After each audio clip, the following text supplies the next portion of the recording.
Welcome to the Fantasy Throwdown Podcast, bringing you the latest updates from the world of sports, gambling, and pop culture. Because you can't have a show without hot takes or a Tiger King meme these days. Know what I'm saying? Now, with over 200 episodes and ready to get after it again, here's your host, Dwayne Callender. Hello and welcome to the show, everyone. Getting right into it, it's Monday Night Football. We've got the Ravens hosting the Colts.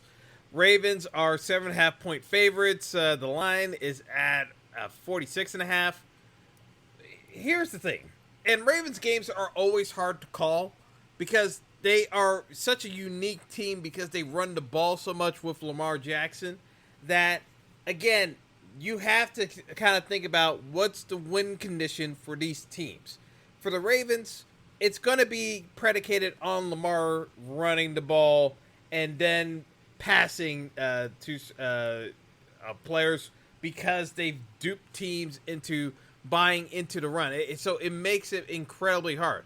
Now, I would say, yes, you could run a different captain than Lamar. But what I always say is that you have to have a game plan for the guy you're captaining other than Lamar to be able to get enough points to justify not playing Lamar in the captain.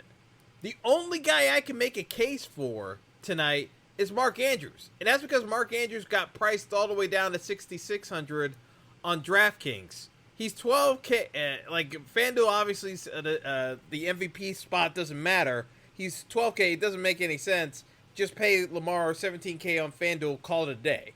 But on DraftKings, because he's $6,600, it is what it is. So, you obviously it's 1.5 points, and Lamar is 12.6. So, like, when you take Lamar into captain, you're paying $17K in that spot, and you just limit your options from there on out, putting rosters together. Whereas if you play Andrews, you're saving some salary. Now, the question becomes, does it matter if you save salary by playing Mark Andrews? And again, this is where I kind of come back to what's the win condition as to how you're playing the rosters tonight. Me, personally, I would say if you're playing Mark Andrews, it doesn't really make sense to save the money to then play Hollywood Brown at $11K. Yeah, could Hollywood Brown get there? Yeah, but if Hollywood Brown gets there, then captaining Mark Andrews is a negative play because realistically, you paid up for Mark Andrews in the captain. You lost the points you would have gotten with Lamar in the captain, and Hollywood Brown got the points anyway. And the people who captain Hollywood Brown anyway are vaulted ahead of you. So that's what I'm saying from a win condition standpoint. If realistically, you shouldn't be captaining Mark Andrews and then still playing Hollywood Brown in the same lineup. To me, it doesn't make sense.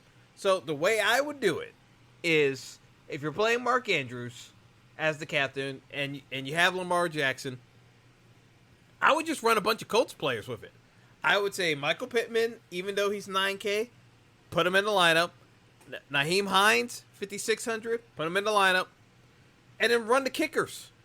Because here's the thing. The way you play it is Mark Andrews gets the touchdowns. Lamar runs, but it doesn't have the massive running day. You get the pass catching of Michael Pittman and Nyheim Hines from the Colts side to get offense. But, you're not playing Wentz because you played Pittman. And, again, we're going to be kind of tight on salary once you start. And you'll see as you put these rosters together, if you're playing Pittman and Hines and you're getting the full point PPR on DraftKings, FanDuel it's a little bit different.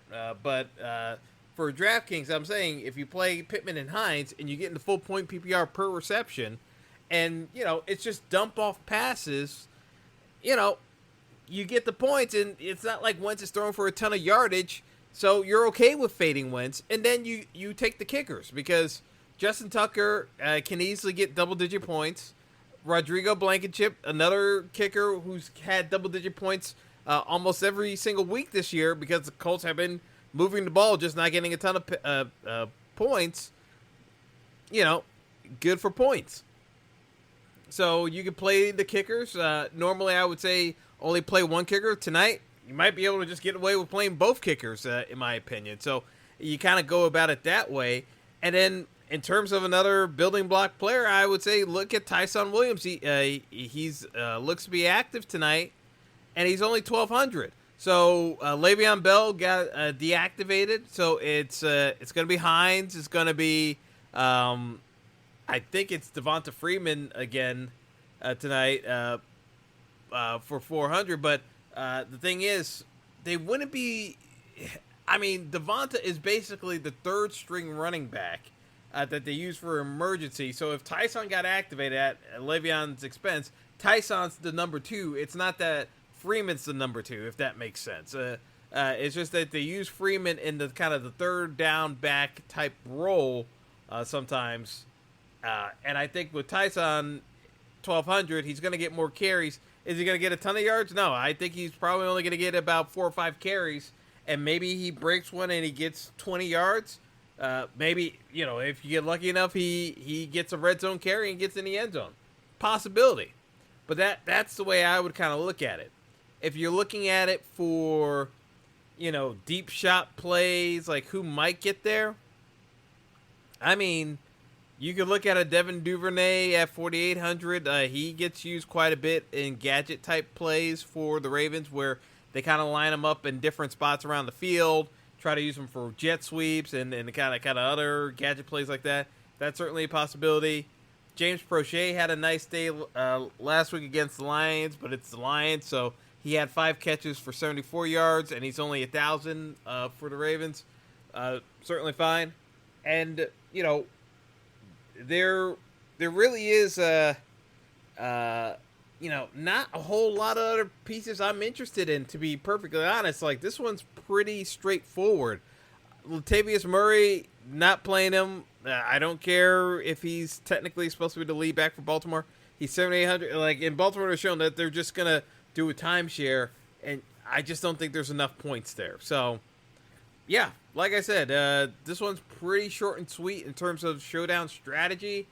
I know, some folks may want to play Carson Wentz, but I don't see enough of a floor, in my opinion, for Carson Wentz. Yeah, you could do it, and it may be that Carson Wentz throws for over 250 yards. I'm not necessarily sold on it unless Baltimore really gets out ahead, and I don't necessarily see the Ravens just blowing out the Colts. The Colts have a solid defense. I don't necessarily see it as a blowout game, so it's harder for me to kind of get on board for just the catch-up script, if you will, with the Indy just throwing from behind. I think Indy's just going to try to run their offense, and they're going to be able to move the ball with dump-off passes, but not necessarily have any big shots, and they're going to try to run with Jonathan Taylor. And I think Jonathan Taylor gets some yards, but at the same time, Jonathan Taylor is 9,800. In order for Jonathan Taylor to pay off at 9,800, he's got to get in the end zone because he's not catching passes. Hines is catching the passes. So, again, that's why I'm saying Hines may outscore Jonathan Taylor without actually cracking 70 total yards tonight because of the full-point PPR. So, again, food for thought. On FanDuel, I would definitely like Jonathan Taylor more over Hines.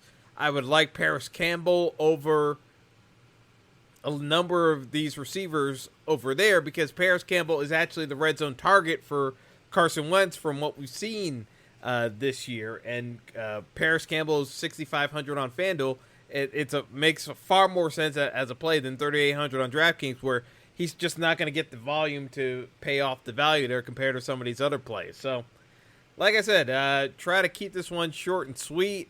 I know some folks would probably ask about Sammy Watkins, and I would say, Sammy who?